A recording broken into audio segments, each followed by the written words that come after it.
हरि आ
गुरुर्ब्रह्मा गुरुर्विष्णुः गुरुर्देवो महेश्वरः गुरुः साक्षात्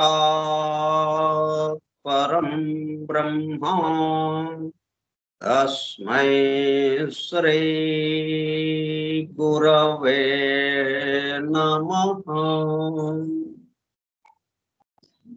व्यासं वसिष्ठनप्तारं शक्तेः पौत्रमकल्मषम् पराशरात्मजं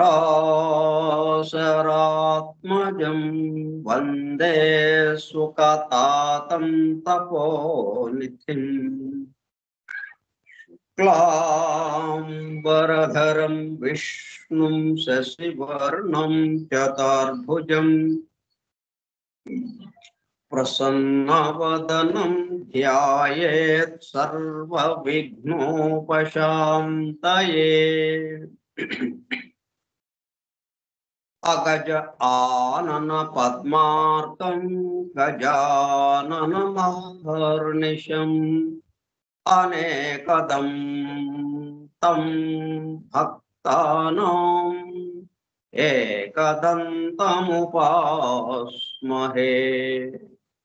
वक्रतुण्ड महाकाय कोटिसूर्यसमप्रभा निर्विघ्नं कुरु मे देव सर्वकार्येषु सर्वदा।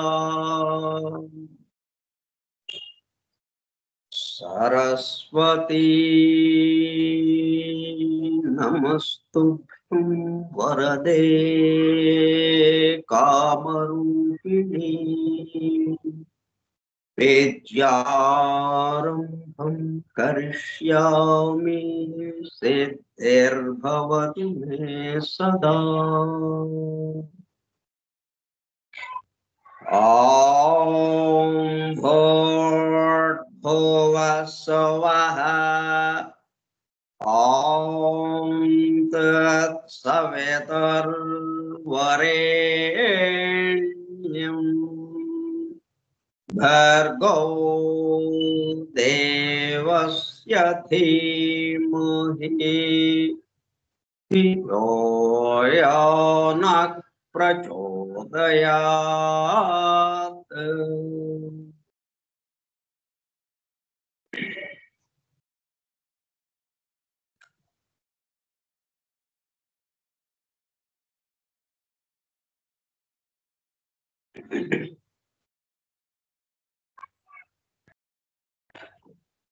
वासुदेव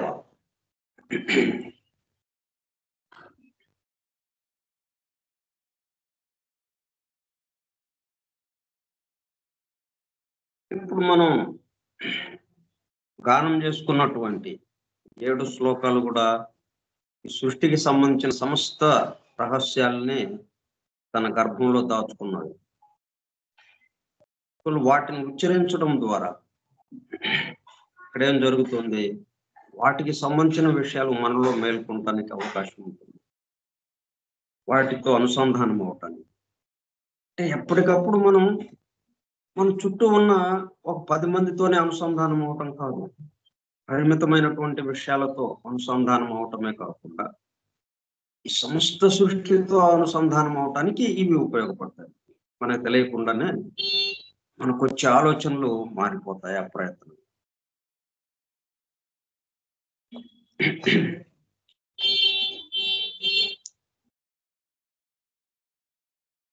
కార్యక్రమ పరిచయ పత్రం. ఫోరం ఫర్ ట్రూత్ సీకర్స్, సత్య అన్వేషకుల బృందం. పరమ గురువులు హెలినా పెట్రోనా బ్లవట్స్కీ ద్వారా సమస్త మానవాళి ఆధ్యాత్మిక అభివృద్ధి పరిపూర్ణతల కొరకు అందించిన మ్యాగ్నమ్ ఓపస్, పరమ అద్భుత దివ్య గ్రంథము ద సీక్రెట్ డాక్ట్రిన్, రహస్య సత్య సూత్రము. వాల్యూమ్ 1 కాస్మోజెనసిస్, ప్రథమ సంపుటము బ్రహ్మాండోత్పత్తి క్రమము. Part 1 cosmic evolution in 7 stanzas from the book of Dhyan. ప్రథమ భాగము ధ్యాన గ్రంథములోని 7 స్టాంజాస్ లో వివరింపబడిన బ్రహ్మాండ పరిణామం. గ్రంథ పఠనము, అధ్యయనము, అవగాహన, ఆత్మదర్శనము కార్యక్రమము. 194వ పాఠము 2/10/2024 బుధవారము సాయంత్రం 4:30 గంటలు. The secret doctrine Skype group లో సుదూర ప్రాంతాలలో ఎవరింట్లో వారు హాయిగా విశ్రాంతి తీసుకుంటూ ఏకకాలంలో ఒకేసారి ఏమి చేస్తున్నాము? వింటున్నాము. ఏమి వింటున్నాము? శాస్త్ర సాంకేతిక రంగంలో ఎంతో వేగముగా పురోగమిస్తున్న ప్రస్తుత కాలంలోని మానవాళి అదే వేగముతో ఆధ్యాత్మిక రంగంలో కూడా పురోగమించుటకు వీలుగా ప్రపంచంలోని అన్ని జాతుల మతముల పవిత్ర గ్రంథములలో పొడుపు కథల రూపంలో అర్థము అయి అవనట్లుగా ఉన్న సృష్టి రహస్యములను, సృష్టి అమెరికా కూర్పును బహిర్గతం చేసి మానవాళికి అందించి వాటి అవగాహన ద్వారా ఆత్మదర్శనము పొందుట అను దివ్య ప్రణాళిక అమలు పరచబడుటకు పరమ గురువులు మేడం హెలినా పెట్రోనా బ్లవట్స్కీ ద్వారా అత్యద్భుతముగా అందించిన ద సీక్రెట్ డాక్ట్రిన్ గ్రంథంలో బాహాటముగా ఇవ్వబడిన అతి నిగూఢములైన సృష్టి రహస్యములు, వాటి మూలము, గ్రంథ హృదయమును చేరు పద్ధతులు తెలుసుకోవాలనే తీవ్ర ఇచ్ఛతో, తపనతో సత్యాన్వేషణలో భాగముగా ఎన్నో నిగూఢ విషయములను మరింత లోతుగా తెలుసుకుంటూ సత్యమును చేరు ప్రయత్నంలో మనమందరము ఇక్కడ చేరాము. ఇక్కడ ఎందుకు చేరాము? ఎప్పటికప్పుడు గుర్తుపెట్టుకోవాలి. అది ఒక్కటే మర్చిపోవటం వల్లే మనం ఈ సృష్టిలో ఎందుకు వచ్చాము, ఇక్కడ ఎందుకు జన్మించాము అన్న విషయం మర్చిపోయాం మనం. దానివల్ల వేరే రకంగా మనం జీవనాన్ని కొనసాగిస్తూ ఉన్నాం. కానీ ఎప్పటికప్పుడు మనం దాన్ని గుర్తు చేసుకుంటూ ఉండాలి. అలాగే ఈ అధ్యయన కార్యక్రమం ఇలా చెప్పుకుంటూ పోతుంటాం. ఎందుకు ఇక్కడ చేరాం, ఎందుకు చెప్పుకుంటున్నాం, ఎప్పటికప్పుడు గుర్తు చేసుకోవాలి. అది లేకపోతే అలాగా వెళ్ళిపోతూ ఉంటుంది. మనం మాత్రం జాగ్రత్తగా ఇక్కడే ఉంటాం, ఏమాత్రం మార్పు లేకుండా. వినడానికి ముందు ఎట్లాగా ఉన్నాము, విన్న తర్వాత కూడా అలాగే ఉంటాము. ఎందుకని, ఎందుకు ఇక్కడ చేరాము అన్న విషయం మనకి గుర్తు లేకపోవడం వల్ల. దానితో పాటు ఆధునిక విజ్ఞానం యొక్క దృష్టి పథము నుండి తప్పిపోయిన తత్వ దర్శన అన్వేషణలో అనగా సత్యాన్వేషణ కొరకు కూడా ఈ గ్రంథము దగ్గరకు వచ్చాము. The true student of the secret doctrine is a జ్ఞానయోగి అని మేడం బ్లావెట్స్కి తన చివరి రోజులలో అన్న మాటలను నిజం చేయటానికి మనమందరము జ్ఞానయోగిగా అవుటకు కూడా ఇక్కడ చేరాము. గత 2 సంవత్సరముల 8 నెలల కాలము పాటు ద సీక్రెట్ డాక్టర్ గురించి తెలుసుకోవడానికి ప్రయత్నించిన మనము ప్రస్తుతము ఇక్కడ చేరి ద సీక్రెట్ డాక్టర్ ను తెలుసుకుంటూ ఆపై సమస్త విశ్వముగా రూపుదాల్చిన ద సీక్రెట్ డాక్టర్ యందు ప్రవేశించి ద సీక్రెట్ డాక్టర్ గా స్వస్థితి యందు మేల్కాంచుటకు చేస్తున్న చిరు ప్రయత్నమే ఈ కార్యక్రమము. ఈ దివ్య జ్ఞాన మహాయజ్ఞ కార్యక్రమంలో పాల్గొని చెవియొగ్గి వినుచున్న అనగా ఒళ్ళంతా చెవులు చేసుకుని వినుచున్న ప్రియ సత్యాన్వేషక సోదర శ్రోతలందరకు నమస్కారం.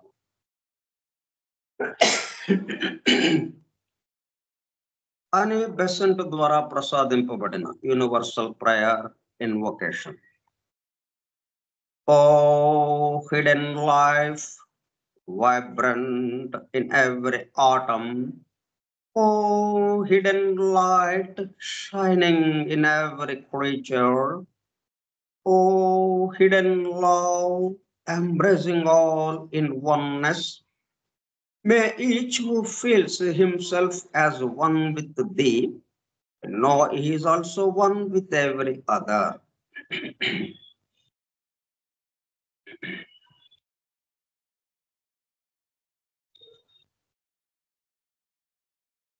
ముందుగా ఈరోజు విశేషం గురించి కొన్ని మాటలు చెప్పుకుని మన కార్యక్రమంలోకి వెళ్దాం.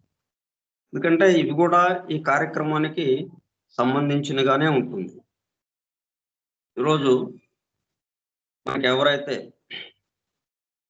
బానిసత్వపు సంఖ్యల నుంచి విముక్తి కలిగించారో, మనకి స్వేచ్ఛా స్వాతంత్ర్యాలని తీసుకురావడంలో ఎవరు కృషి చేశారో ఆయన మహాత్మా గాంధీ యొక్క పుట్టినరోజు ఈరోజు.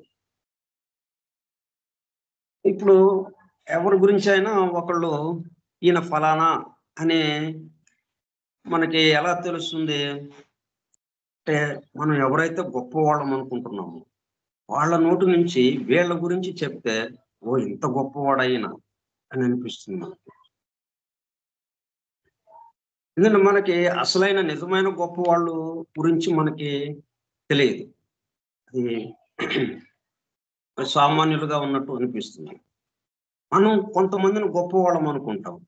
వాళ్ళు వీళ్ళని ఈయన్ని గొప్పవాడు అనేటప్పుడు కల్లా అంత గొప్పవాడు అయినా అని అనిపిస్తుంది మనకి.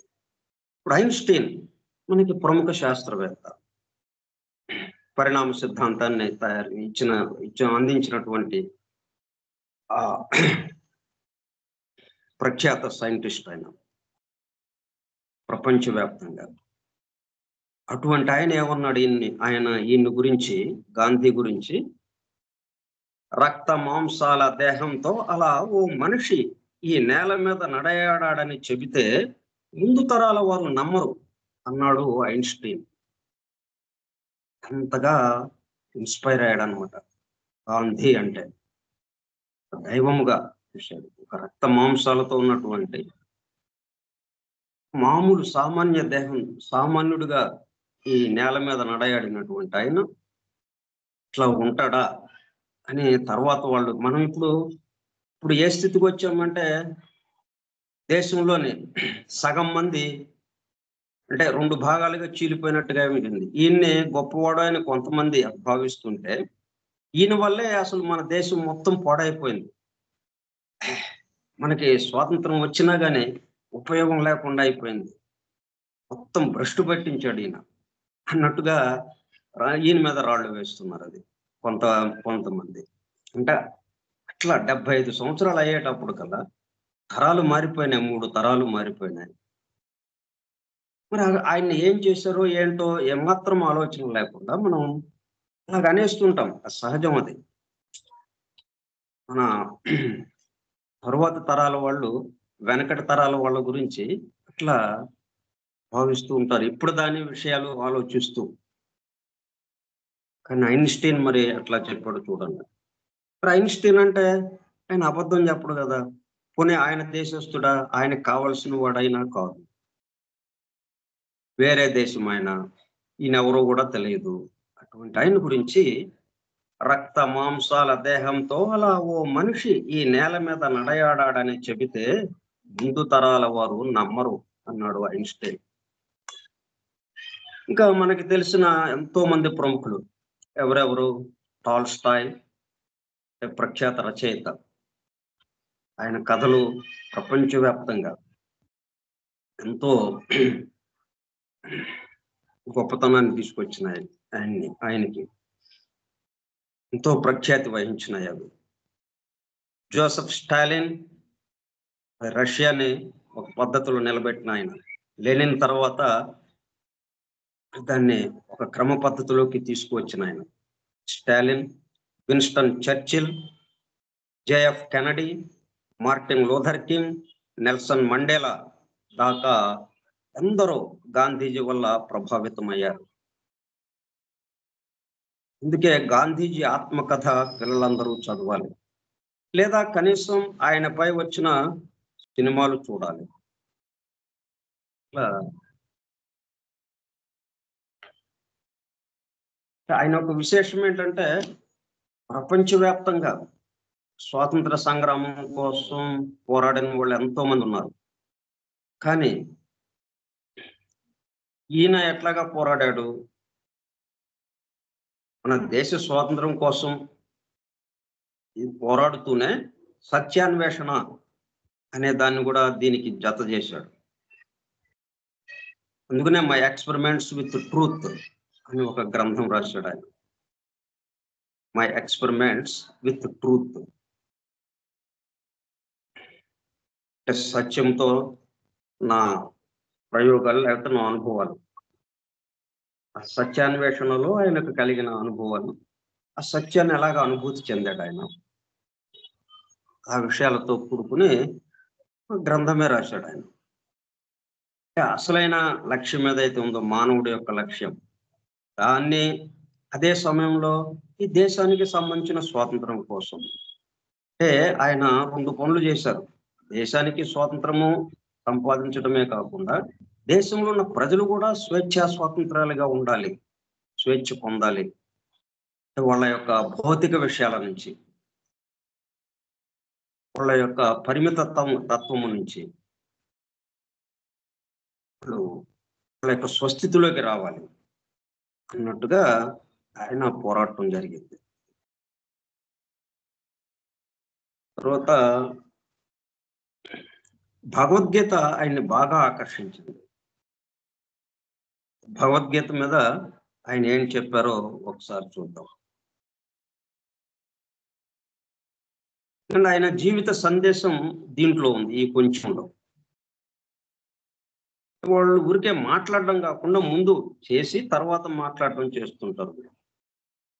ముందు ఆచరణలో చూపిస్తూ తర్వాత దానికి సంబంధించిన విషయం ఇతరులకి చెప్తూ ఉంటారు.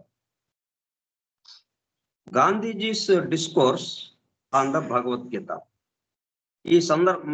ఈ సందర్భంలో మనమందరము ఆరాధించే మన జాతి పిత మహాత్మా గాంధీ తన ఆత్మకథలో వ్రాసుకున్న బయోగ్రఫీ ఆఫ్ మహాత్మా గాంధీ అని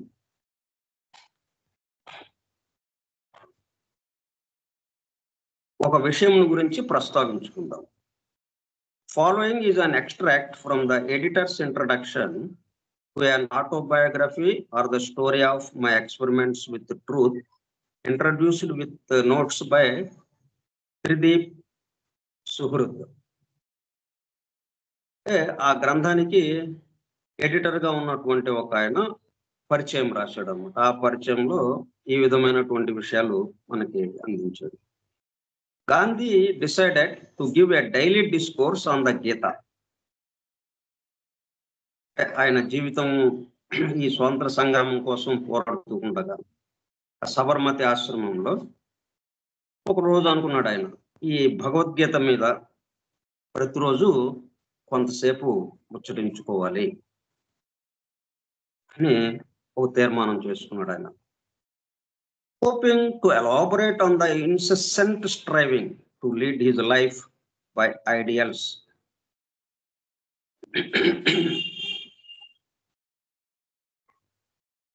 ఇన్సెసెంట్ అంటే ఎడతెగ నిరంతరమైనటువంటి ప్రయత్నం. ఆ ప్రయత్నం ఎట్లా ఉండాలి? ఏదైనా ఒక ప్రయత్నం చేస్తున్నామంటే కొద్దిసేపు ప్రయత్నించి ఇది మన వల్ల కాదని కూలబడిపోవటం కాకుండా ఎడతెగకుండా నిరంతరం, ఎంత కష్టమైనా సరే దాన్ని ఓర్చి దాన్ని నిరంతరంగా ఆపకుండా, continuing for a long time without stopping, ఆపకుండా నిరంతరము ఆ పనిని చేయడం, ఆ ప్రయత్నాన్ని కొనసాగించడం. ఆ విషయాన్ని వివరించి చెప్పాలి అనుకున్నాడు ఆయన. ఒక ప్రయత్నాన్ని, ఒక పనిని ఎట్లాగా చేయాలి అన్నదానికి సంబంధించి ఎడతెగకుండా నిరంతరంగా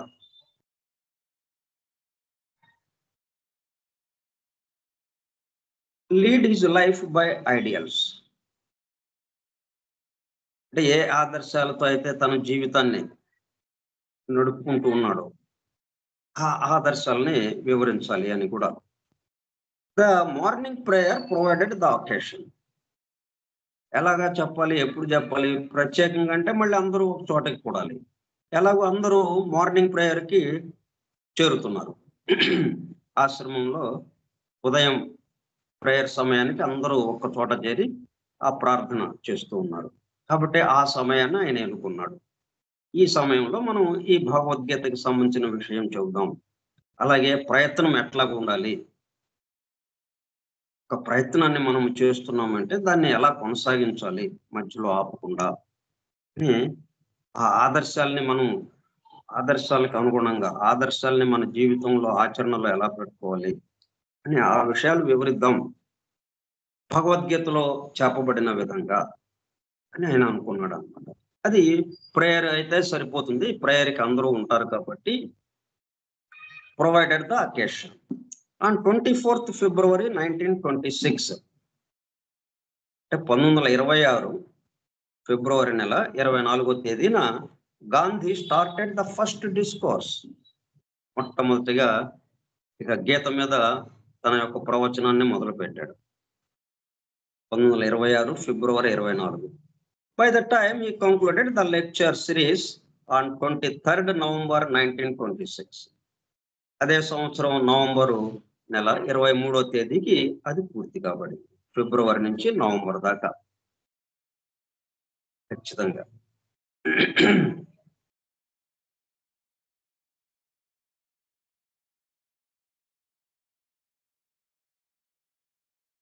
అంటే 9 నెలలు. అంటే ఒక బిడ్డ ప్రసవించాలంటే 9 నెలలు అయినట్టుగా అలాగ 9 నెలలు వరుసగా చెప్పుకుంటూ వచ్చారు. సరే మధ్య మధ్యలో ఎక్కడన్నా పర్యటనలకు వెళ్ళినా కానీ, ఏదన్నా ఉద్యమాల కోసం ఈ స్వాతంత్ర ఉద్యమంలో పాల్గొనడానికి వెళ్ళినా కానీ అవన్నీ కలుపుకొని మొత్తానికి 9 నెలల పాటు ఏకధాటిగా చెప్పుకుంటూ వచ్చాడు. He had given 218 discourses on the Gita. దాదాపు అయితే 270 ప్రతిరోజు లెక్కేసుకుంటే, కానీ మధ్య మధ్యలో ఇట్లా వేరే ప్రాంతాలకు వెళ్తూ ఉంటాడు కాబట్టి ఆయన 218 పాఠాలుగా చెప్పాడు అనమాట ఆయన గీత మీద. ఏంటి చెప్పాడు? The path of the Gita, Gandhi said. ఏంటి గీత మనకి తెలియజేసింది? ఏ మార్గాన్ని మనకి సూచిస్తుంది? అంటే ఏదో మార్గం చూపించాలి మనకి. అంటే ఇదిగో ఇటువైపు వెళ్తే ఇది వస్తుందండి అని చెప్పి ఒక దారి చూపించాడు అనుకోండి ఎవరన్నా మనకి, అప్పుడు ఆ దారిని పట్టుకుని వెళ్ళిపోతాం మనం. అంటే వెళ్ళవలసింది మనమే, అంతేగాని మనల్ని ఎత్తుకుని తీసుకెళ్ళి అక్కడ దింపరు కదా. మనం ఎక్కడైతే వెళ్దాం అనుకుంటున్నామో, ఏ స్థితికి చేరాలనుకుంటున్నామో ఆ స్థితికి మనల్ని ఎత్తుకుని తీసుకువెళ్ళి అక్కడ కూర్చోబెట్టరు. అది జంతు స్థితి వరకు జరిగింది, అయిపోయింది ఆ కాలం. ఇక మానవుడి దగ్గర నుంచి మనం కాలినడకతో వెళ్ళాలి, మన ప్రయత్నంతో మనం వెళ్ళాలి. కాబట్టి అయితే దారి ఏ దారి గుండా వెళ్ళాలి, ఈ దారి గుండా వెళ్ళండి అని మనకు ఒక చక్కటి దారిని చూపించింది Bhagavad Gita. The path of the Gita, Gandhi said, was neither contemplation or devotion. ఊరికే కూర్చుని ధ్యానం చేయడం గంటల తరబడి, దాని గురించి ఆలోచిస్తూ ఉండడం, long and attentive consideration or observation, ఆలోచన ధ్యానం, అది కాదు చెప్పింది. ఒక్కడమే కూర్చుని అలాగ ఆలోచిస్తుంటే మిగతా చుట్టూ ఉన్న వాళ్ళకి ప్రయోజనం తక్కువగా ఉంటుంది అన్నట్టుగా, నెయిదర్ కాంటెంప్లేషన్ నార్ డివోషన్, భక్తితో భజనలు చేస్తూ ఆ నామాన్ని స్మరిస్తూ నామాన్ని జపిస్తూ ఉండడము కాదు. భగవద్గీత చూపించిన దారి నెయిదర్ కాంటెంప్లేషన్ నార్ డివోషన్, ఉండు కాదు. ఏంటి? ద ఐడియల్ వాజ్ స్థితప్రజ్ఞుడుగా ఉండడం, పనులు చేస్తూ ఉండడం, చేయనివాడిగా చూసేవాడిగా ఉండడం. పనులు జరుగుతూ ఉంటాయి మన ద్వారా, మనం చూస్తూ ఉంటాం. భగవద్గీత నేర్పినటువంటి, భగవద్గీత మనకి సూచించినటువంటి దారి పనులు చేసే విధానం. పనులు ఎక్కడ ఆగవు, కానీ మనం చేయటం లేదు అన్న దాంట్లోకి వస్తాం. మన ద్వారా జరుగుతున్నాయి, మనం చూస్తూ ఉన్నాము. స్థిత ప్రజ్ఞత్వం. Gandhi adapted and wanted the ashram community. దాన్నే ఆయన తన నిత్య జీవితంలోకి తీసుకున్నాడు, ఆచరణలోకి పెట్టేశాడు. ఆయన నిత్య జీవితంలో దినచర్య మొత్తం కూడా దాని ప్రకారం నడుచుకునేటట్టుగా ఆయన చేస్తూ ఉన్నాడు. దాన్ని, ఆ మార్గాన్ని ఎంచుకున్నాడు ఆయన. ఆ మార్గంలో వెళుతూ మిగతా ఆశ్రమంలో ఉన్నటువంటి మిగతా వాళ్ళని కూడా అదే మార్గంలోకి వెళ్దామని సూచించాడు ఆయన. Ashram community wanted the ashram community to adopt. వాళ్ళందరిని కూడా కోరాడు, మీరు కూడా ఈ పద్ధతిలో ఈ దారిన వెళ్ళటానికి ప్రయత్నం చేయండి, ఈ దారి బాగుంది. ఏ మోడ్ ఆఫ్ కండక్ట్,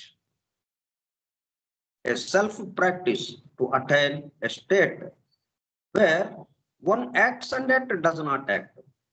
ఏ స్థితికి చేరటం కోసం ఆ మార్గం మనకి సూచిస్తోంది. ఆ మార్గంలో వెళితే వేర్ వన్ యాక్ట్స్, పనులు చేస్తాం మనం, and yet does not act, కానీ పనులు చేసే వాళ్ళంగా ఉండవు,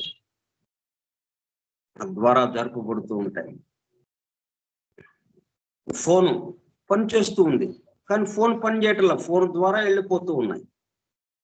అదే హాయిగా అక్కడ కూర్చుని ఉంది అంతే. ఫోన్ నేను పని చేస్తున్నానని అది అనుకోవటం లేదు, అది కూడా వింటూ ఉంది, మనం చెప్పుకుంటున్న మాటలు వింటూ ఉంది. అది దాని ద్వారా నా నుంచి మీకు మాటలు వచ్చేస్తున్నాయి. ఇట్లాగా మన ద్వారా ఇదంతా జరుగుతుంది, మనం చేయటం లేదు. ఇక్కడ ఏంటంటే మనం ఈ పనులన్నిటినీ మన మీద వేసుకుంటున్నాం. స్థితి భేదం చేత ఏమవుతుందంటే పరిమితత్వం వచ్చేసి ఈ దేహానికి మనం పరిమితం అయిపోయి మనం ఎక్కువ దూరం చూడలేకపోవటం వల్ల, ఎక్కువ దూరము మనము గ్రహించలేకపోవటం వల్ల ఏం జరుగుతుంది? ఇదంతా నేనే చేస్తున్నాను అన్న దాంట్లోకి వచ్చేస్తున్నాను. నా ద్వారా జరుగుతుంది అన్నది కాకుండా నేను చేస్తున్నాను అన్న దాంట్లోకి వచ్చాను. భగవద్గీత మనకి ఎట్లా చెప్పింది, ఎలా, ఏ మార్గం చెప్పింది? అది a mode of conduct, self practice to attain a state where one acts and yet does not act. పని చేస్తూ ఉండటం, కానీ పని చేయని వాడిగా ఉండటం, పని చేస్తూనే పని చేయని వాడిగా, అంటే చూసేవాడిగా. అట్లాగా ఎందుకంటే ఉన్న వాస్తవం అది యథార్థంగా జరిగేదేమో మన ద్వారా జరుగుతుంది, కానీ దాన్ని మనం ఏం చేసాము? మన మీద వేసుకున్నాం. నేనే చేస్తున్నాను, నేనే మాట్లాడుతున్నాను, నేనే ఆలోచిస్తున్నాను, నేనే మాట్లాడుతున్నాను, నేనే పనులు చేస్తున్నాను నా కోసం. మళ్ళీ అది కూడా ఎట్లాగా? నా కోసం. మళ్ళీ అక్కడతో ఆగిపోకుండా నా కోసం నేను ఆలోచిస్తున్నాను, నా కోసం ఈ మాట మాట్లాడుతున్నాను, నా కోసం ఈ పని చేస్తున్నాను అని నేను చేస్తున్నాను, నా కోసం చేస్తున్నాను అన్న దాంట్లోకి మనం ఉండేటప్పుడు కల్లా ఈ గందరగోళం అంతా వస్తుంది మనకి. ఒక ప్రశాంత స్థితి మనకి అందటం లేదు. గందరగోళం స్థితి, కాసేపు సంతోషము, కాసేపు దుఃఖము, తర్వాత మరణం, మళ్ళా మరణం తర్వాత మళ్ళా జన్మించటం, ఇట్లా జరుగుతుంది. కాబట్టి దీని నుంచి మనం బయటపడి నిరంతరం ఆనందాన్ని అనుభవించడం ఎట్లాగంటే ఉన్న విషయాన్ని ఉన్నట్టుగా మనం ఒప్పుకోవడం. ఉన్న విషయం ఏంటి? మన ద్వారా జరుగుతుంది.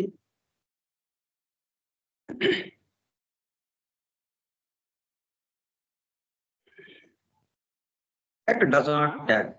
This mode, ఈ పద్ధతి, this disposition was యజ్ఞ, sacrifice. యజ్ఞము, త్యాగం, sacrifice. The Gita declared that together with the sacrifice, it the art of beings create. ఈ సృష్టి ఎట్లాగ వచ్చింది? తనను తను సాక్రిఫైస్ చేసుకోవటాను, తనను తను ఆ యజ్ఞంలో హుతం చేసుకోవటాను, తనను తను తగ్గించుకోవటం వల్ల. తను అపరిమితుడు, శాశ్వతుడు, ఎల్లప్పుడూ ఉండేవాడు, మార్పులకు గురి కానివాడు. అటువంటి వాడు కాస్త ఏమయ్యాడు? తనకి తను తగ్గించుకుంటూ ఈ స్థూలానికి వచ్చాడు, స్థూల జగత్తుగా మారాడు. తనని తను తగ్గించుకోవటం వల్ల ఈ విధంగా రావాల్సి వచ్చింది. అదే ఆ సాక్రిఫైస్, తనను తను తగ్గించుకోవటం, తనను తను సాక్రిఫైస్ చేసుకోవటం. And the world would sustain so long as there was sacrifice. As a sacrifice produced rain. మనం భగవద్గీతలో ఇప్పుడు ఇవన్నీ ఎలాగా వస్తున్నాయో అవి చక్కగా చెప్పబడ్డాయి. అంతా కూడా మనకి ప్రకృతిలో జరిగేది మొత్తం ఒక యజ్ఞముగా జరుగుతుంది. ప్రతిఫలాపేక్షలేని నిస్సంగ సేవా పరాయణ సేవ ఇది అంతా జరుగుతుంది. ఒక ఫలితాన్ని ఆశించకుండా జరుగుతుంది. ప్రకృతిలోని ఋతువులు కానీ, కాలాలు కానీ, అట్లాగే వృక్షాలు, ప్రకృతిలో ఉన్నటువంటి ఇతర మొత్తం జీవులు ఎట్లాగా ఇతరుల కోసం అన్నట్టుగా ఉన్నాయి. గాంధీ ఫౌండ్ ద వర్డ్ యజ్ఞ full of beauty and power. ఆ యజ్ఞము అన్న పదాన్ని ఆయన బాగా ఇన్స్పైర్ అయ్యాడు. ఆ పదానికి మన జీవితము యజ్ఞార్థముగా మలుచుకోవాలి, మన పనులన్నీ యజ్ఞార్థముగా జరగాలి. వాస్తవంగా అదే జరుగుతుంది కదా. మనం పనులు ఎలా చేస్తున్నాం? మన చుట్టూ ఉన్న వాళ్ళ కోసం, సృష్టించిన వాడి కోసం పని చేస్తున్నాం. నా కోసం చేస్తేనేమో అది స్వార్థంగా అన్నట్టు అవుతుంది, అవతల వాడి కోసం చేసాము అంటే అది యజ్ఞం అవుతుంది. అదే చెప్పింది ఇక్కడ, అదే మనం చేస్తున్నాం. మనం అనుకోవటమేమో వేరే అనుకుంటున్నాం, చేస్తున్నది మాత్రం యజ్ఞముగా చేస్తున్నాం. యజ్ఞార్థముగా పనులు జరుగుతున్నాయి. ఇక యజ్ఞ full of beauty and power, ఎంతో సౌందర్యంగా, ఎంతో శక్తివంతంగా ఉంది అది. He saw this ideal of sacrifice as the basis of all religions. ఆయన అన్ని మతాలు పరిశీలించాడు. అన్ని మతాల యొక్క సారం ఎట్లాగుంది? యజ్ఞ, సాక్రిఫైస్. యజ్ఞం అన్న ఆదర్శంతో కూడుకుని ఉన్నాయి అన్ని మతాలు. Gandhi emphasized the aspect of cultivating the disposition of a yogi, and his example was Jesus Christ. దీనికి ఉదాహరణగా మన ముందే ఉన్నటువంటి మన ముందు ఈ భూమి మీద నడయాడినటువంటి జీసస్ ద క్రైస్ట్ నే ఉదాహరణగా తీసుకున్నాడు. It was he who had shown the path. ఆయన జీవితమే ఒక మార్గంగా మనకు చూపించాడు క్రైస్తు. Gandhi said that the term yajna had to be understood in the way. యజ్ఞము అంటే మనకి వివరం కావాలి అంటే జీసస్ను ఒక్కసారి పరిశీలించండి.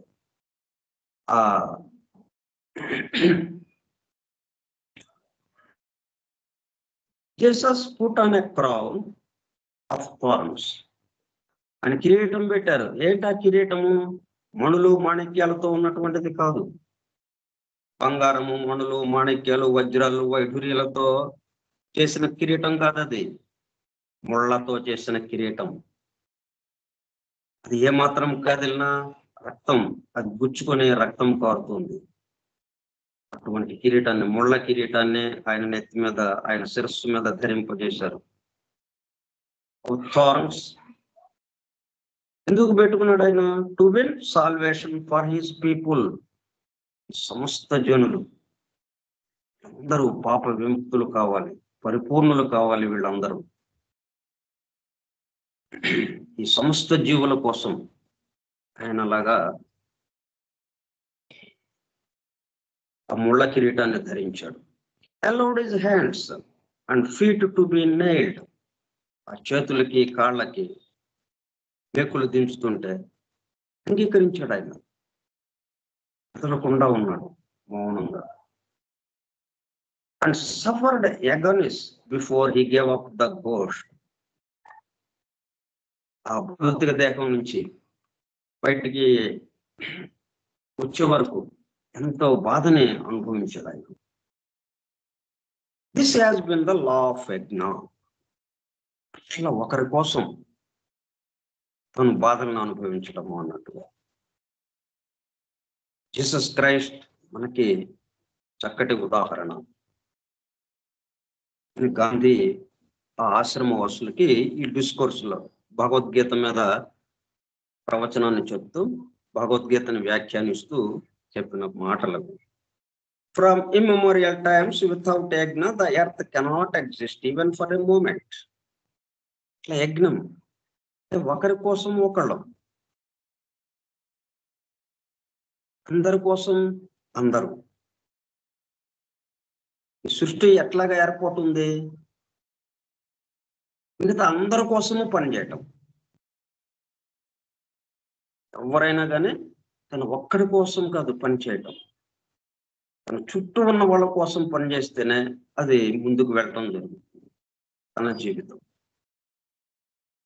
అదే అనుకోమని చెప్తున్నాం. అది అంటే భగవద్గీతలో ఇదేదో యజ్ఞము చాలా గొప్ప విషయం చెప్పాడు కాబట్టి దాన్ని మనము అనుసరించాలి, ఆచరించాలి, దాన్ని ఆచరణలో పెట్టుకోవాలి అని ఇట్లాగా అనేటప్పుడు కల్లా మనం ఏమవుతుంది, అబ్బో ఇది మన వల్ల ఎక్కడవుతుంది అని అనిపిస్తుంది. కానీ మనం చేస్తున్నది ఏంటి? మనం అంత దూరం అక్కర్లేదు. మనం మన దగ్గర ఉన్నటువంటి పనులు మనం ఎలా చేస్తున్నాం చాలు. ఇక్కడతో ఇదే మనం యజ్ఞంగా మారిపోతుంది. ఆ మార్గంలోకి ప్రవేశించినట్టు అవుతుంది. ఒకసారి ఆ మార్గంలోకి ప్రవేశించామా, ఆ దారిలోకి ఇంకా నడుచుకుంటూ అలాగ వెళ్ళిపోతాం. అదే తీసుకెళ్ళిపోతుంది. ఆ దారి మనం ఎక్కడికి వెళ్ళాలో అక్కడికి, మన స్వస్థితికి పట్ల మేలు కాంచడానికి అది తీసుకెళ్ళిపోతుంది అన్నట్టు. For Gandhi an act of service was sacrifice, a యజ్ఞ. అట్లా ఆయన ఇన్స్పైర్ అయ్యి ఈ ప్రజల కోసం, ప్రజలందరి కోసం తను చేయగలిగింది ఏంటి చేయగలను అన్నాడు. స్వాతంత్ర ఉద్యమాన్ని నడుపుకుంటూ వెళ్ళాడు.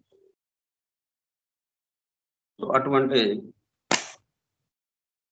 పనులు ఎలాగా చేయాలి అన్నదానికి తర్వాత మనం ఇక్కడ భౌతికంగా మన జీవితానికి సంబంధించిన పనులు అనుకుంటున్న ఏవైతే ఉన్నాయో వీటితో పాటు మన అసలైన లక్ష్యం ఏదైతే ఉందో మన స్వస్థితికి సంబంధించి, మన ఆత్మ దర్శనానికి సంబంధించి దానికి కూడా ఇది జత చేయాలి.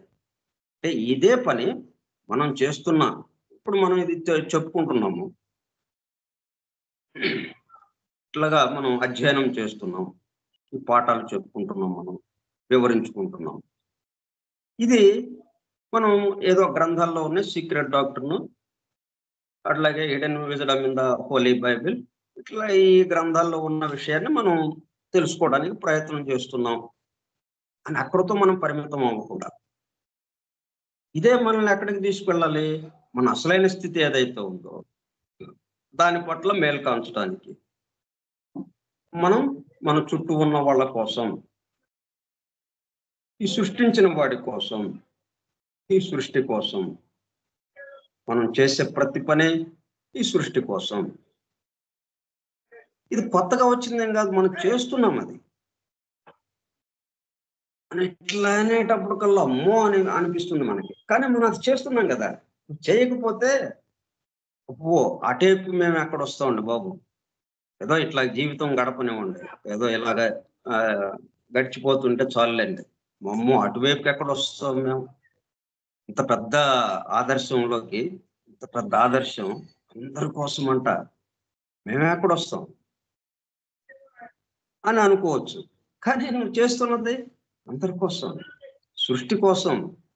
అందరము కలిసి పనులు చేస్తుంటే ఈ సృష్టి ఈ పరిణామంలో అభివృద్ధి చెందుతూ ఒక్కొక్క అడుగు ముందుకు వేస్తూ వెళ్తోంది. ఇప్పుడు సృష్టి కోసమే మనం పని చేస్తున్నాం. అందుకే మనల్ని సృష్టించాడు. ఒకటి సృష్టింపబడింది అంటే అది ఎవరైతే ఉపయోగించుకుంటారో వాడి కోసం అది సృష్టింపబడుతుంది. సో అట్లా దాన్ని ఆయన నిత్య జీవితంలో ఆచరిస్తూ 218 డిస్కోర్సెస్ ద్వారా ఆయన ఒక 9 నెలల పాటు భగవద్గీత మీద అలా ఉపన్యాసాలు ఇచ్చాడు. ఆయన ఆశ్రమం వాసులకి వాళ్ళని ఉత్తేజపరిచాడు.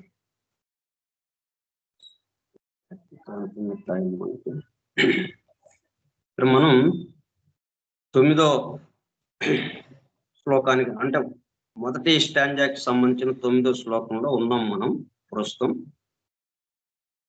అక్కడ మనకి అంకెల గురించిన విషయం వచ్చింది. దానికి సంబంధించి తెలుసుకుంటున్నాం.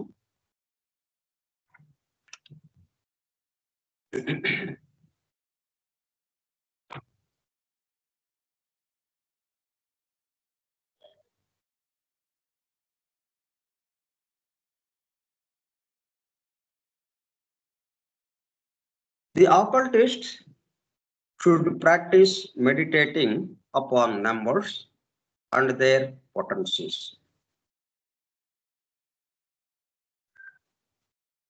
ఆకల్టిస్ట్ అన్నవాడు. ఆకల్టిస్ట్ అంటే ఆకల్ట్ అనేటప్పటికల్లా అంటే బాహ్యంగా ఏదైతే మనకు కనిపిస్తుందో దానికి ఆధారంగా ఉన్నదేదో ఆధారం కేసు వెళ్ళటం. ఆధారానికి, ఎందుకంటే ఇది తనంతట కదలలేనిది. రూప జగత్ ఎప్పుడు రూపము తనంతటికి తను కదలలేదు. కదపడానికి ఇంకొకటి ఉండాలి. కానీ దీన్ని కదిపేది ఏదైతే ఉందో అది దాన్ని ఇంకొకటి కదపక్కర్లేదు. అదే కదులుతూ ఉంటుంది, కదుపుతూ ఉంటుంది. తను కదులుతూ ఉంటుంది, చుట్టూ ఉన్నదాన్ని కదుపుతూ ఉంటుంది, చుట్టూ ఉన్నదానికి ఆధారంగా ఉంటుంది. అట్లా ఆధారం దగ్గరికి మనం ప్రయాణం చేయాలి. అట్లా ప్రయాణం చేసేవాడిని బాహ్య జగత్తుతో ఆగిపోకుండా అంతర్జగత్ ఏదైతే ఉందో, అంటే దీనికి ఆధారంగా ఏదైతే ఉందో దాని గురించి వెళ్ళేవాడు ఎవరైతే ఉన్నాడో వాళ్ళని ఆకల్టిస్ట్ అంటాం. ఇప్పుడు ఏం చేయాలి మరి? ఎలాగ వెళ్ళాలి? సరే, ఎలాగ వెళ్ళాలి అంటే భగవద్గీతలో మనకి యజ్ఞార్థముగా జీవించుట. యజ్ఞార్థముగా జీవించుట అంటే మనం నా కోసమని ఆగిపోయి వాళ్ళ కోసం పనిచేయమంటారా ఏంటి అని మనకి వెంటనే దానికి వెళ్ళబుద్ధి కాదు మనకి. అది అంటే విశేషం ఏంటంటే నా కోసం నేను పనులు చేసుకోవాలి కానీ వాళ్ళ కోసం నేను చేయడం ఏంటి అని అంటాం. అయితే మరి చేసేది మాత్రం వాడికే, అవతల వాళ్ళ కోసమే మనం పనులు చేస్తాం. ఎవరిని మనం మన నిత్య జీవితంలో ఉదయం నుంచి సాయంత్రం దాకా చేసిన పనులు లిస్ట్ వేసుకోండి. ఒకరోజు జాబితా తయారు చేయండి. ఏం చేసాం? చుట్టూ ఉన్న వాళ్ళకి చేసాం. అయితే దాన్ని ఏం చేస్తున్నాం మనం? నా కోసము అని దానికి ఒక ట్యాగ్ తగిలిస్తున్నాం. దాన్ని హెడ్డింగ్ పెట్టేస్తున్నాం దానికి. ఏమని? నా కోసం. ఈ కింద ఇప్పుడు మనం ఏదైనా వ్యాసం రాసాము. ఇప్పుడు మనం ఏం చేస్తున్నాం? సీక్రెట్ డాక్టర్ అని హెడ్డింగ్ పెట్టాం. హెడ్డింగ్ పెట్టి దాంట్లో విషయాలన్నీ మరేంటి? సీక్రెట్ డాక్టర్ గురించి చెప్పుకుంటున్నాం మనం. కానీ ఇక్కడ ఏమైంది? ఇక్కడ హెడ్డింగ్ ఏమో నా కోసం వచ్చింది. ఆ లోపల చెప్పుకునే విషయం మొత్తం చుట్టూ ఉన్న వాళ్ళ కోసం అయిపోయింది. కాబట్టి హెడ్డింగ్ మార్చుకోవాలి మనం. మనం పెట్టిన హెడ్డింగు అందరి కోసం, సృష్టి కోసం, సృష్టించిన వాడి కోసం అని మార్చుకోవాలి మనం. ఎందుకంటే ఉన్న వాస్తవమైన విషయం అది కాబట్టి. నా కోసం అన్నది యథార్థం కాదు కాబట్టి.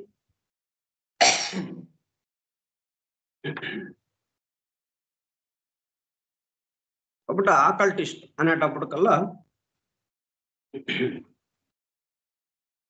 అంటే ఈ బాహ్యంగా ఉన్న విషయంతో ఆగకుండా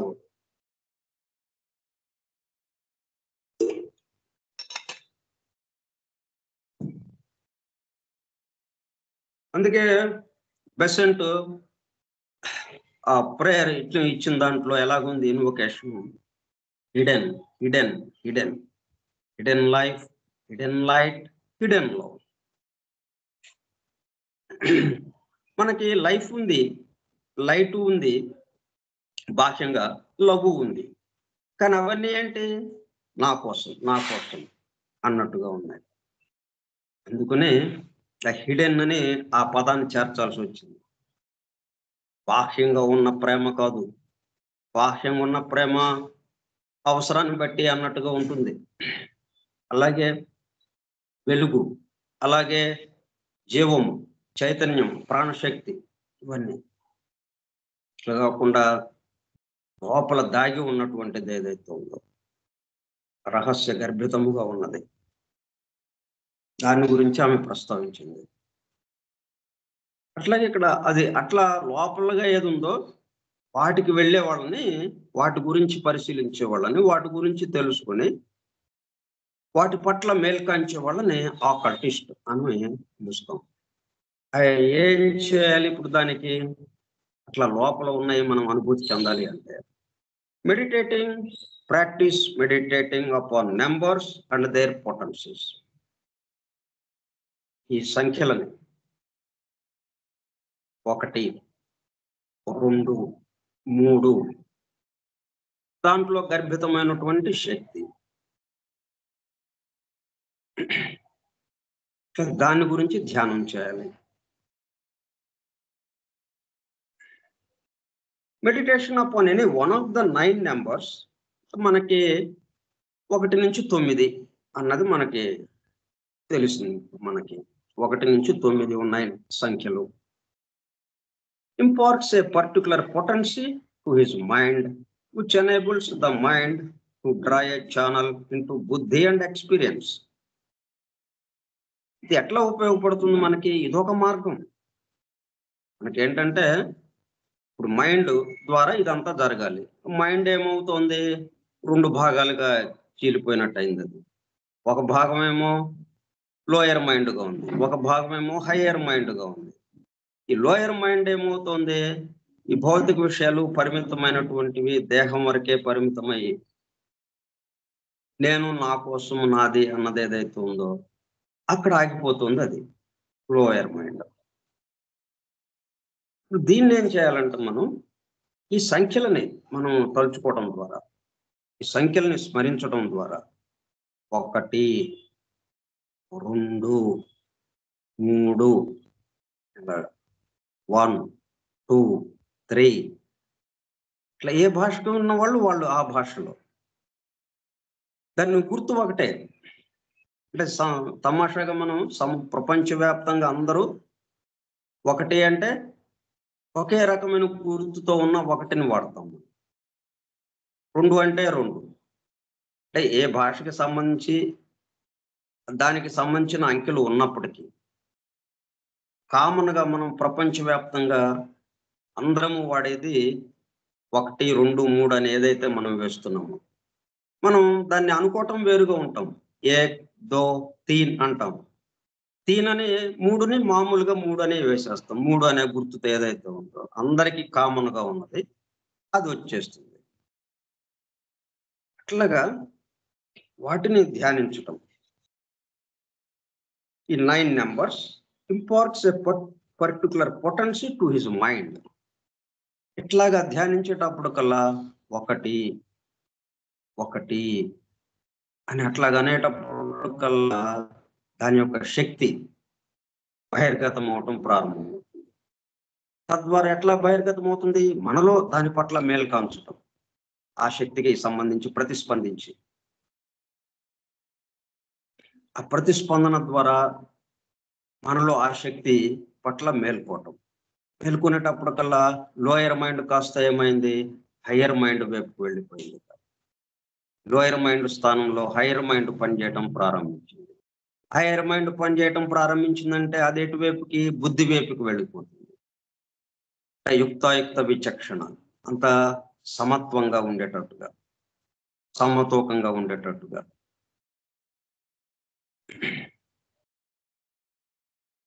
అక్కడికి వెళ్ళేటప్పటికి ఇది నా ద్వారా జరుగుతుందన్న విషయం వాస్తవంగా యథార్థంగా ఏదైతే ఉందో ఉన్నదాన్ని ఉన్నట్టుగా చూడడం అనేది హయ్యర్ మైండ్ బుద్ధి ద్వారా తెలుసుకుంటూ ఉంటుంది.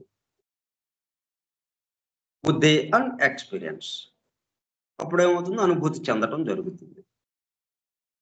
Each number has a different effect upon the mind when meditated upon.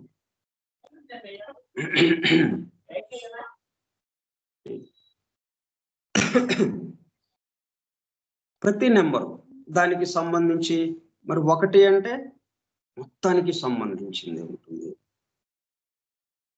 2 అన్నా గాని 2 1లు. 3 అంటే 3 1లు. 1, 1, 1 చేరిస్తే 3 అయింది.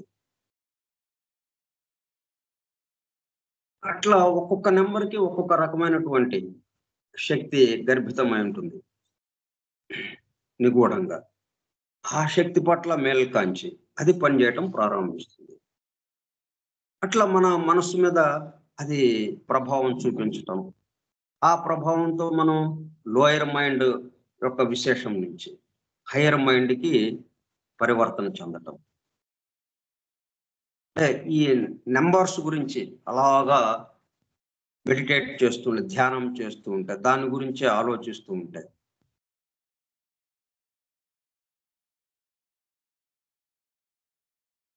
అప్పుడు దాని యొక్క శక్తి మన మీద ప్రభావం చూపిస్తుంటుంది. అంటే అది దాని శక్తి ఇలాగ ఉంది అని మనకి ఎప్పుడు తెలుస్తుంది? మనలో ఉన్న శక్తి మేలు కాంచినప్పుడు. మనలో ఉన్న దాని యొక్క శక్తి బయట బాహ్యంగా వ్యక్తమవుతుంది. అంతేనే బయట దాని నుంచి మన మీద ప్రభావం చూపించటం కాదు. మనలోదే మేలు కాంచటం. అలా జరుగుతుంటుంది. అకార్డింగ్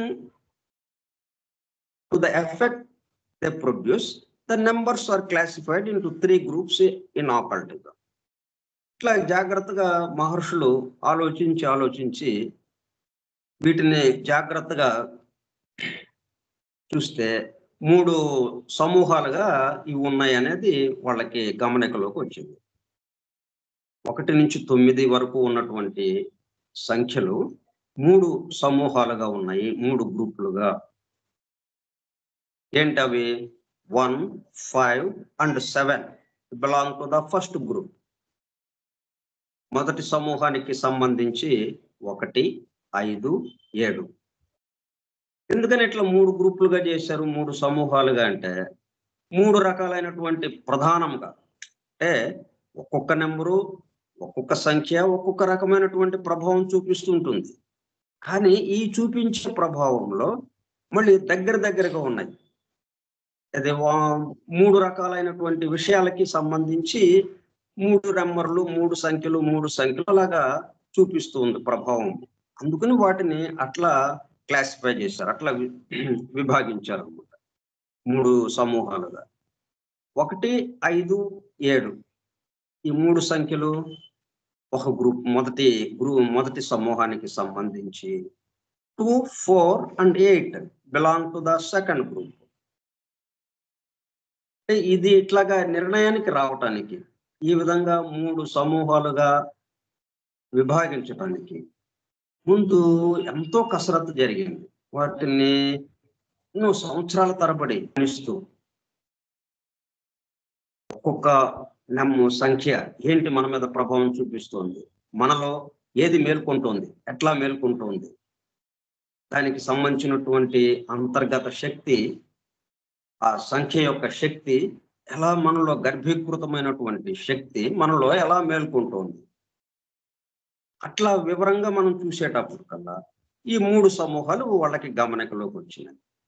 3 సంఖ్యలు ఒక పద్ధతిలోను, 3 అంకెలు ఇంకొక పద్ధతిలోను, 3 అంకెలు ఇంకొక పద్ధతిలోను కొంచెం దగ్గరగా 3 అంకెలు మెయిన్గా ఒక విభాగానికి సంబంధించి ప్రభావాన్ని నెరపుతూ ఉన్నాయి అన్న దాంట్లోకి వాళ్ళు నిర్ణయానికి వచ్చి ఈ విధంగా 3 సమూహాలు మనకు అర్థమవటం కోసం మనం తేలిగ్గా, అంటే మళ్ళీ మనం అంత కష్టపడకుండా, సైంటిస్టులు జీవితకాలం శ్రమ చేస్తే మనకి ఫోన్ వచ్చింది. ఇప్పుడు మన ఈ ఫోన్ గురించి మనమేం ఆలోచించక్కర్లా, వాడుకోవటమే మనం. సైంటిస్టులు మరి కొన్ని తరాల పాటు, కొన్ని జీవిత కాలాలు పనిచేస్తే గానీ ఈ ఫోనుని ఈ పద్ధతిలో ఇలాగ తయారు చేయాలి అన్నది వాళ్ళకి రాలేదు. ఇప్పుడు దీన్ని మనం సైంటిస్టులు చేసిన పని ఏం చేయట్లా, మనం దీన్ని వాడుకోవటమే చేస్తున్నాం. అట్లాగే ఈ మహర్షులు జీవితకాలం పరిశోధనలు చేసి వీటిని ఈ పద్ధతిలో తీసుకొచ్చారు. కాబట్టి దీన్ని మనం ఉపయోగించుకుని, అంటే మనకి తేలిక చేశారనమాట మహర్షులు. మనకి ఏ పద్ధతిలో మనం మెడిటేషన్ చేయాలి, ధ్యానం చేయాలి, ఏ అంకెల్ని దగ్గరగా పెట్టుకుని ధ్యానం చేయాలి, ఏ అంకెలు ఎట్లా మనలో ప్రభావం నెరపుతూ ఉంది, ఆ వివరాలన్నీ మనకి ఇట్లా ఇచ్చారు 3 గ్రూపులుగా. 3, 6 and 9 belong to the third group. ఏంటి ఈ గ్రూప్ యొక్క విశేషం అంటే, the first group of numbers are non-conductors.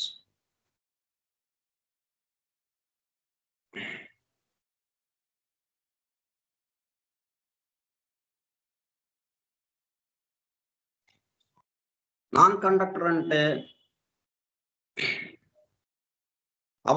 అవాహకం అన్నమాట. కండక్టర్ అంటే వాహకం, తన ద్వారా తనేమీ మార్పు చెందదు, తన ద్వారా ఏది పోయినా కానీ చూస్తూ ఉంటుంది అన్నట్టుగా ఉండేది. తనకుండా ఏ పదార్థాన్ని అయినా కానీ తనకుండా పోనిస్తుంది. అటువంటి దాన్ని ఏమంటాం? కండక్టర్ అంటాం. ఇప్పుడు రాగి ఉంది, విద్యుత్ శక్తిని తనకుండా పోనిస్తుంది, అది తనేమీ మార్పు చెందదు, అది వాహకం. అట్లా వెళ్ళేది తన ద్వారా దేన్ని పోనించినా గానీ తన ద్వారా ఒక పదార్థాన్ని పోనిస్తూ ఉన్నది. అట్లాగా ఉన్నప్పుడు ఏముంటుంది? దాన్ని వాహకము అంటాం. తన ద్వారా దానికి వ్యతిరేకము తన ద్వారా పోనివ్వదు, అవాహకము అన్నమాట. నాన్ కండక్టర్ అంటాం దాన్ని.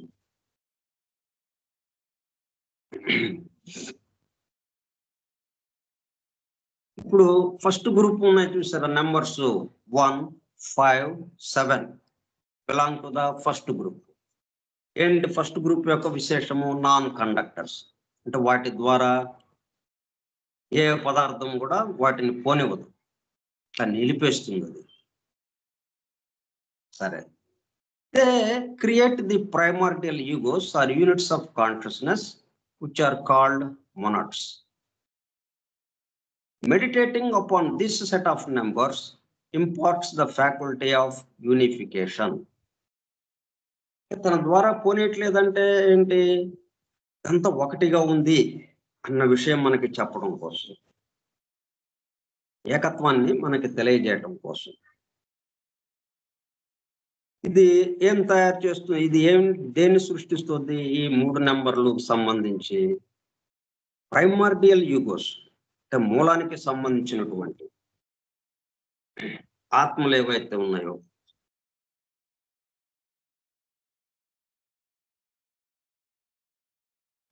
సృష్టి ప్రారంభంలో ఉన్నటువంటి ప్రైమార్డియల్ అంటే ఆదిమమైన ప్రాథమికమైన సృష్టికి ప్రారంభంలో ఉన్నటువంటి ఈగోస్, ఈ జీవాత్మలు, వాటిని అది సృష్టిస్తుంది. మూడో జీవ ప్రసారానికి సంబంధించింది ఇది. ఇక్కడేమో మొదటి గ్రూప్గా దాన్ని తీసుకొచ్చారు. మనం వీటిని 3 జీవ ప్రసారాలకి అన్వయించుకోవచ్చు. మనకి 3 జీవ ప్రసారాలు ఉన్నాయి కదా. మొదటి జీవ ప్రసారం ద్వారా ఈ లోకం తయారు కాబడింది. లోకాలన్నీ ఆయా లోకాలకి సంబంధించిన అణువులతో అవి సిద్ధపరపబడింది. లోకాలన్నిటినీ సిద్ధపరిచింది మొదటి జీవ ప్రసారం. ఆ తర్వాత రెండో జీవ ప్రసారం ఏం చేసింది? ఆయా లోకాల్లోని అణువుల్ని 2-3 అణువుల్ని కలిపి కొత్త రూపాన్ని తయారు చేసి, ఆ రూపానికి తను చైతన్యంగా మారి వాటిని ఆ రూపాల్ని అభివృద్ధి పరుస్తూ ఆ 6 రకాల వర్గుల్ని అభివృద్ధి క్రమంలో తీసుకొచ్చి జంతు స్థితి దాకా తీసుకొచ్చింది రెండో జీవ ప్రసారం. ఇక మూడో జీవ ప్రసారం ఏంటి? జీవాత్మలు రెడీగా ఉంది అక్కడ. మూడో జీవ ప్రసారం ద్వారా ఆ జంతు స్థితి వరకు వచ్చినటువంటి అణువు ఏమైంది? జంతు స్థితి దాకా వచ్చి అంత అభివృద్ధి చెంది వ్యక్తిగత ఆత్మగా మారి అది దేహాత్మగా ఉపాధిగా ఉండడానికి సిద్ధంగా ఉంది. ఆ జంతు స్థితిగా ఉన్నది కాస్త దాన్ని ఉపాధిగా తీసుకుని ఈ జీవాత్మ దాంట్లో ప్రవేశించి దాన్ని అభివృద్ధి పరిచి. జీవాత్మ యొక్క పని ఏంటి? దీనికి అప్పజెప్పబడ్డ పని, మూడో జీవ ప్రసారం యొక్క పని దేహాత్మని అభివృద్ధి పరుస్తూ. ఎందుకంటే దేహాత్మ ఏంటి? పూర్తిగా భౌతిక స్థాయికి చెందినది. భౌతిక విషయాల పట్ల ఆకర్షితులై భౌతిక విషయాలతోనే మునిగిపోయి నిత్యము ఇంతవరకు తనకి జరిగినటువంటి అన్యాయాలన్నిటినీ ఆ పగ తీర్చుకోవడం అన్నట్టుగా పగ, ద్వేషము, ఈర్ష్య, అసూయ, కోపము ఇటువంటి లక్షణాలతో కామ, క్రోధ, లోభ, మోహ, మద, మాత్సర్యాలు ఇటువంటి వాటితో రగిలిపోతూ ఈ విధంగా పూర్తిగా భౌతిక స్థాయికి పరిమితమై ఉన్నటువంటి నేను, నాది, నా కోసం అన్న స్థితిలో ఉన్నటువంటి దేహాత్మని పరిపూర్ణమైనటువంటి ఆ జీవాత్మ నుంచి ప్రియాత్మకి మార్పు చేయటం, దాన్ని అభివృద్ధి పరచడం, పూర్ణ స్థితికి తీసుకువెళ్ళడం జీవాత్మ యొక్క పని. అందువల్ల ఇప్పుడు ఏంటి? ఈ 3 గ్రూపులు ఏవైతే ఉన్నాయో, third group 157 belong to first group అని ఇక్కడ అన్నాం. ఈ ఫస్ట్ గ్రూప్ ఏంటి? మొనాదుని తయారు చేస్తుంది. అది క్రియేట్ మొనాడ్స్, జీవాత్మల్ని తయారు చేస్తూ ఉంది. అది units of consciousness which are called monads. Meditating upon this set of numbers imparts the faculty of unification. దీని మీద ఈ 1, 5, 7 ఈ 3 సంఖ్యల మీద మనం మెడిటేట్ చేస్తుంటే దాన్ని స్మరిస్తూ దాని గురించి ఆలోచిస్తూ ధ్యానంలో కూర్చుంటే ధ్యానిస్తూ ఉంటే ఆ సంఖ్యలను మనలో ఏం మేల్కొంటుంది? Imparts the faculty of unification, ఏకత్వానికి తీసుకువెళ్ళేదిగా ఉంటుంది. ఇది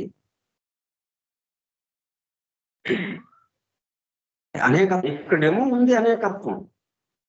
ఈ అనేకత్వాన్ని ఏకత్వం కేసి యూనిఫికేషన్, ఏకత్వం కేసి తీసుకువెళ్తుంది ఈ 3 సంఖ్యలు. వాటిలో గర్భితమైనటువంటి సంఖ్య మనం అనేకత్వానికి మరి ఈ సంఖ్యలే ఈ సంఖ్యల్లో కొన్ని దేనికి ఉపయోగపడుతున్నాయి? అనేకత్వానికి రావడం. మళ్ళీ ఈ అనేకత్వం నుంచి ఏకత్వానికి వెళ్ళటానికి ఈ సంఖ్యల్లో కొన్ని ఉపయోగపడుతున్నాయి. అట్లా 1, 5, 7 అన్నవి ఏకత్వం కేసి వెళ్ళడానికి ఉపయోగపడుతున్నాయి. అది రెండో గ్రూప్ ఏంటో చూద్దాం. ఈ రెండో గ్రూప్ గురించి మనం వచ్చే సోమవారం నాడు చెప్పుకుందాం. అయితే మనం సీక్రెట్ డాక్టర్ కాకుండా మీరు వేరే వేరే ఏదో చెప్తున్నారు అని అనుకోవచ్చు మనం. కానీ ఇది సీక్రెట్ డాక్టర్కి సంబంధించిందే. మరి జీవ ప్రసారాలు వచ్చినాయి కదా మనకి. మనం ధర్మాలు వాటికి సంబంధించి మౌలిక తత్వ దివ్య ధర్మాలు అంటూ అవి చెప్పుకున్నాం మనం. వాటికన్నా ముందు ఉన్నవి ఇప్పుడు సందర్భం వచ్చింది కాబట్టి ఇవి చెప్పుకుంటున్నాం మనం. దీంతో ఇంకా పరిపూర్ణంగా మనం చెప్పుకున్న వాళ్ళము.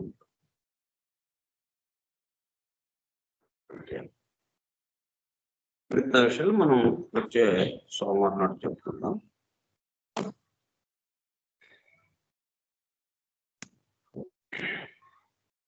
మహాత్మా గాంధీని మనం ఆదర్శంగా తీసుకున్నాం. భగవద్గీతలో బోధించిన విధంగా పనులు చేసేవాళ్ళం కాదు, చూసేవాళ్ళం. అట్లాగనే పనులు చేయకుండా నిర్వ్యాపారంగా ఉండడం కాదు. పనులు ఇప్పుడు ఇది భగవద్గీత బోధించిన తర్వాత అర్జునుడు ఏం చేశాడు? లేచి పని చేశాడు. అంతకుముందు కూలబడ్డాడు. పని చేయకుండా కూలబడ్డాడు. కూలబడ్డ వాడిని, పని చేయని వాడిని పని చేయించింది ఆ భగవద్గీత. అద్భుతమైనగా యుద్ధం చేశాడు. ఆ యుద్ధంలో జయించాడు ఆయన. భగవద్గీత అంటే అట్లా మనం మన ద్వారా జరగటం. ఎట్లాగా పనులు అందరి కోసం, ఈ సృష్టించిన వాడి కోసం, సృష్టి కోసం. మనం పెద్ద పెద్ద సేవా కార్యక్రమాలు అవన్నీ తర్వాత వస్తాయి, మీరు చేయొచ్చు. దాని గురించి అది చేయకూడదనేమి లేదు. ముందు అసలు మనం చేస్తున్న పనులు ఏంటనేది మనకి అవగాహన వస్తే మీరు ఎటువంటి పనైనా చేయగలుగుతారు. కాబట్టి మనం ఉన్నది ఎందుకు? మనం వస్తువు సృష్టింపబడింది ఎందుకు? ఉపయోగించుకునే వాడి కోసం. ఇట్లా మనం సృష్టింపబడ్డాం. ఎవరి కోసం? సృష్టించిన వాడి కోసం. ఇంక వేరే అవకాశం ఎక్కడ ఉంది మనకి? ఆ విధంగా మనం పనులు చేసుకుంటాం. గాంధీని ఆదర్శంగా తీసుకుందాం. స్వస్తి ప్రజాభ్యః పరిపాలయంతాం న్యాయేణ మార్గేణ మహిం మహిషాః గోబ్రాహ్మణేభ్యః శుభమస్తు నిత్యం లోకా సమస్తా సుఖినో భవంతు. లోకా సమస్తా సుఖినో భవంతు. లోకా సమస్తా సుఖినో భవంతు. ఓం శాంతి శాంతి శాంతి. వాసుదేవ.